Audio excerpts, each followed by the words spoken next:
It's probably useful for us and for anybody who's using this MOOC to repeat that the categories are somewhat arbitrary. They're meant to be helpful. Difficulty has a meaning. It's different from the meaning of form. Form has a meaning. It's different from the meaning of freedom. But to some extent, any example could be applied to any one of these meanings, and the meanings are capacious. And just as we encourage each reader to create her or his own anthology, we also encourage each reader to make your own topics. But still, here we are with form. Let's talk about it.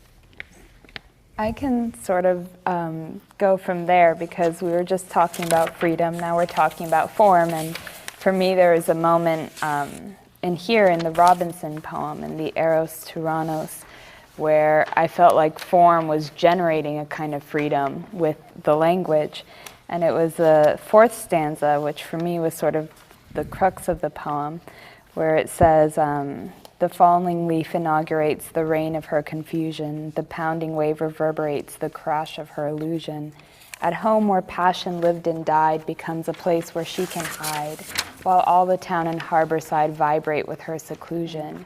And I just saw that there were so many unexpected words in there, like vibrate with her seclusion it's almost, there are ideas you wouldn't think to pair. And he's pulling it from all over. You're right, I feel in that stanza, I feel that same thing, that although he's cleaving to this very intricate form, he's doing it with a feeling of whatever I think of next. And in a way, the rhymes, there's probably I don't know anything about gymnastics, parallel bars or uneven bars, but there's a way without the bars, you couldn't demonstrate all the things your body can do. Mm-hmm. Yeah. And the rhymes and the line, the form of this poem is like those bars that somebody's doing those amazing athletic feats with their body.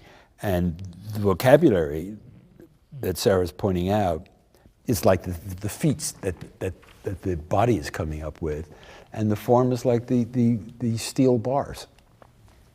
Well, I think that it's really interesting that you bring up that stanza as a unique one. I feel like it really is a turning point in the poem. And thinking about the rhymes, so in the first three stanzas, I kind of really struggled with this poem, and then I started thinking about the rhymes, and I noticed the first three stanzas have this overwhelming end rhyme of him. Right? And then we shift in the final three stanzas to this more public realm, right? So we moved more toward the town's perspective, toward the we, and the him at the end of the lines disappear. Yeah. So in that, that's kind of inaugurated, right, in that stanza that you bring out. So I think that that's a really interesting turn. And the character is gone, isn't he? I'm not sure I ever noticed that about him. And that just as the character leaves town or leaves her, he isn't even alluded to. Mm-hmm. He just exits. Like maybe he never happens, like in A Rose for Emily. Yes. But that's an example of form. In a poem, we're so aware of the form of the lines and the rhyme and the ballad form. I would call that a phenomenon of form.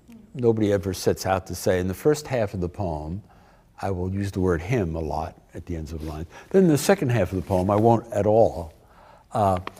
But it is a formal effect.